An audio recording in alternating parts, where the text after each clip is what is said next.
প্রিয় শিক্ষার্থীরা, আসসালামু আলাইকুম রহমতুল্লাহ। আজকে তাপ ও তাপমাত্রার পার্থক্য তোমাদেরকে বোঝানোর চেষ্টা করব। তাপ হচ্ছে এক প্রকার শক্তি, যার উপস্থিতিতে কোনো বস্তু গরম এবং অনুপস্থিতিতে ওই বস্তু ঠান্ডা অনুভূত হয়।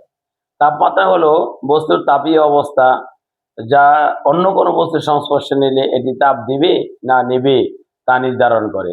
পানি যেমন উঁচু থেকে নিচের দিকে গড়িয়ে যায়, তেমনি উচ্চ তাপমাত্রার বস্তু থেকে তাপ নিম্ন তাপমাত্রার বস্তুর দিকে ধাবিত হয়। যে বস্তুর তাপ যত বেশি, ওই বস্তুর তাপমাত্রা তত বেশি হবে। যে বস্তুর তাপ যত কম, ওই বস্তুর তাপমাত্রা তত কম হবে। তবে বস্তুর তাপমাত্রা বস্তুর পরিমাণের উপর নির্ভর করে না, পরিবেশের উপর নির্ভর করে।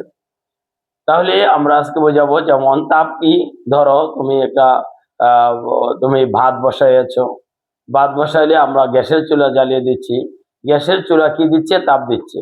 এতে করে ভাতের যে পানিটা গরম হচ্ছে, তাপমাত্রা বৃদ্ধি পাচ্ছে। গরম দ্বারা পানি গরম দ্বারা তাপমাত্রা বুঝতে পারছি। আর তাপ আমরা যে তাপ দিচ্ছি গ্যাসের চুলা জ্বালিয়ে, সেটা দ্বারা তাপ বোঝানো হচ্ছে। আর তাপ হচ্ছে কারণ, তাপমাত্রা হচ্ছে তার তার ফলাফল। যত তাপ তত তাপমাত্রা, যত গুড় যেমন তত মিষ্টি, তেমনি যত তাপ তত তাপমাত্রা। কেউ যদি ধনী হয়, তার যত ধন তাকে আমরা তত ধনী বলি।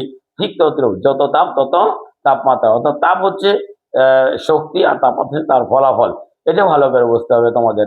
তাপমাত্রা বোঝার জন্য সবসময় রাখবা, তাপ হচ্ছে কারণ, তাপমাত্রা হচ্ছে তার ফলাফল। যত